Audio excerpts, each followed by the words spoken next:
Assalaamu calaykum saaxiibayaal ku soo dhawaada xogtii ugu dambeysay dagaalkii cuslaa ee ka dhacay magaalada Boosaaso. Safar ay kaga soo baxday magaalada Muqdisho gudoomiye ku-xigeenka golaha shacabka Sacdiye Salaad Samatar ahna kusimaha madaxweynaha dowladda federaalka Soomaaliya oo haatan ka maqan dalka ayay ku timid magaalada Boosaaso. Sacdiye ayaa markii ay diyaaradeedu ku soo dhawaatay garoonka diyaaradaha ee magaalada Boosaaso lagu wargeliyay inay ka laabato hawada magaalada Boosaaso kuna laabato Muqdisho. Arrintan ayaa waxay la yaab ku noqotay Sacdiye Salaad Samatar iyo bayladkii waday diyaaradda iyo mas'uuliyiintii saarneed. Sacdiye Salaad ayaa aad uga xumaatay arrintani kadib markii la galay waan dheer ayaa bayladka diyaaradda wuxuu codsaday inuu ka dago magaalada Boosaaso uuna qaato shidaal kadibna dib ugu laaban doonaan mas'uuliyiinta iyo dadka saaran diyaaradani iyagoo wada jir ah magaalada Muqdisho.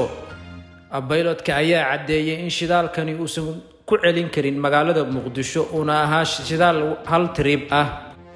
Durbaba markii ay diyaaraddu caga dhigatay garoonka diyaaradaha magaalada Boosaaso iskuna dayday inay qaadato shidaal ayaa ciidamada BSF ee ka amar qaatay dowladda Mareykanka soo galeen garoonka diyaaradaha ee Boosaaso ayagoo soo qaatay amar ka yimid ismada gobolka Bari.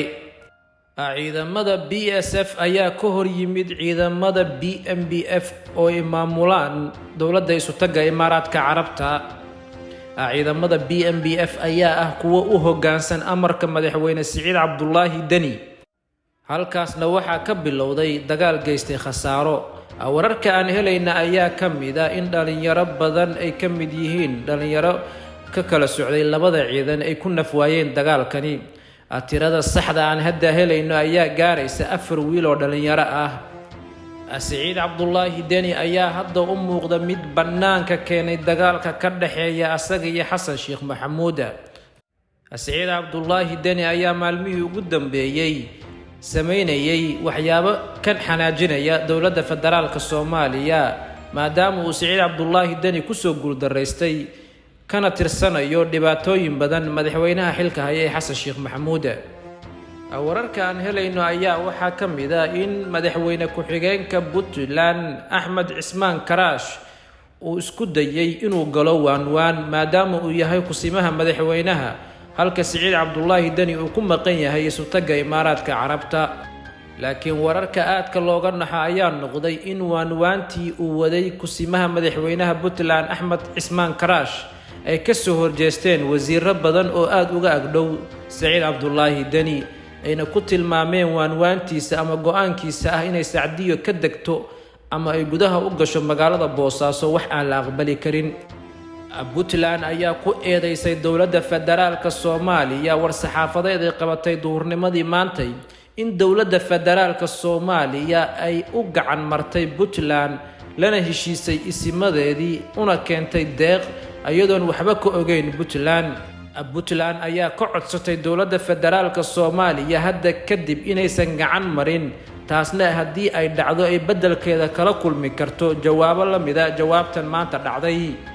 Dhanka kale Sacdiye Salaad ayaa hadda ka hor safar ku tagtay bishii hore magaalada Garowe halkaas oo loogu soo dhaweeyay si maqaam hoose ah. Salaad ayaa ahayd kusimaha madaxweynaha xilligaasi sida maanta oo kale waxaa loo diray inuu aeroboortka ku soo dhaweeyo taliyaha ciidamada gobolka Nugaal. Puntland ayaa waxay aad ugu doodaysaa in la ilaaliyo federalismka ama federaalka halka xaqiiqdu ay tahay in Sacdiye Salaad ay haatan tahay kusimaha madaxweynaha dowladda federaalka Soomaaliya ayna ka maqaam sareyso Siciid Cabdullaahi Dani iyo maamulka Puntland oo dhan. Arrintan ayaa u muuqata khalad weyn oo laga fahmay dhankaas iyo federaalka ayna kalifi karto in dib loogu laabto dhibaatooyinkii hore ee ka dhacay dowladda federaalka Soomaaliya. Sacdiye Salaad ayaa haatan ka degtay magaalada Muqdisho oo la filayo in saacadaha soo socota ay la hadasho saxaafadda.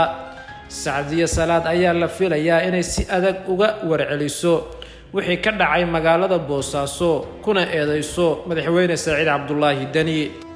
Daawadayaal waa naga intaas xogtii ugu dambeysay ee dagaalkii qaraaraa ee ka dhacay maanta magaalada Boosaaso. fadlan haddaad kanaalkeenna ku cusub tahay subscribe noo saar si aad ula socoto wararka warkan xiga. mahadsanidin.